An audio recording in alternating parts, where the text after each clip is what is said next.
യാത്ര എന്ന് പറഞ്ഞത് അതിമനോഹരമായൊരു യാത്രയാണ്. യാത്ര നമ്മളങ്ങനെ നിസ്സാരമായിട്ട് കാണാൻ പാടില്ല. യാത്ര ചെയ്യുമ്പോൾ നമ്മൾ ആസ്വദിക്കണം.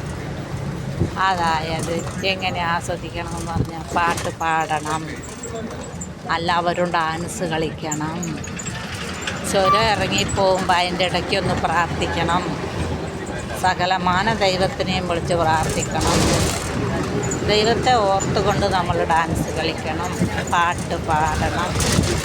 പിന്നെ ജീവിതം ഒന്നല്ലേ ഉള്ളൂ, അത് നമ്മൾ സന്തോഷിച്ച് തീർക്കണം. നമ്മളെന്തിന് ദുഃഖിച്ചിരിക്കണം?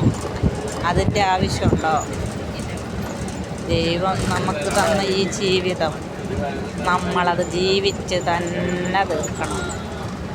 അത് നമ്മൾ ഇതുപോലത്തെ യാത്രയിൽ ആസ്വദിക്കണം. ഡാൻസ് കളിക്കണം. പക്ഷേ ഇവിടെ ആരും ഇപ്പം അനങ്ങുന്നില്ല, എല്ലാം കിടന്നുറങ്ങുവാണ്. പിന്നെ ഞാൻ എങ്ങനെ ഡാൻസ് കളിക്കാനാണ് പറഞ്ഞത്? ഏതെങ്കിലും ഒരു ഏതെങ്കിലും ഒരു ചേട്ടനോ ചേച്ചിയോ മോനോ മോളോ എണീറ്റിട്ടൊരു പാട്ട് പാടി ഒരു ഡാൻസ് കളിച്ചാൽ ഞാനും കളിക്കൂലേ കൂടെ? ഇതുങ്ങളെല്ലാം കിടന്നിട്ട് ഇതേ ബോധവും വെള്ളിയാഴ്ച ഇല്ലാണ്ട് ഉറങ്ങുന്നു. ഞാനെന്ത് ചെയ്യാൻ പറ്റും?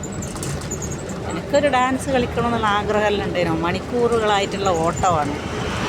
രാവിലെ ഒരു ചുരം അവിടുന്ന് മാനന്തവാടിക്കൊരു ചുരം കയറി, അതായത് വേരാവൂരുന്ന് മാനന്തവാടിക്കൊരു ചുരം കയറി. അത് കഴിഞ്ഞിട്ട് അവിടുന്ന് പള്ളിയിലേക്ക് പോയി. പള്ളിയിൽ നിന്ന് തിരിച്ച് നമ്മൾ കൽപ്പറ്റയ്ക്കെത്തി. കൽപ്പറ്റയിൽ ഞങ്ങൾ നേരെ കോഴിക്കോട് വണ്ടിയിലേക്ക് കയറി. എന്നിട്ടുള്ള ചുരമാണിത്. ഈ ചുരം എന്ന് പറഞ്ഞാലുണ്ടല്ലോ ഒരു സുഖമുള്ള യാത്രയാണ്, അതിമനോഹരമായ യാത്ര.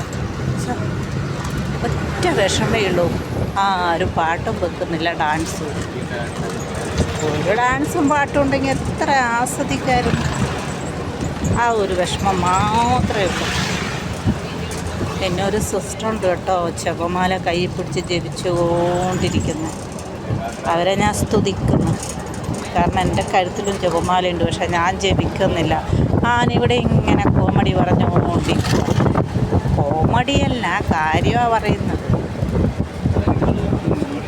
ഇവിടെ കാറ്റിനു സുഗന്ധം, ഇതിലേ പോണത് ഞങ്ങളാണ്, ഞാനും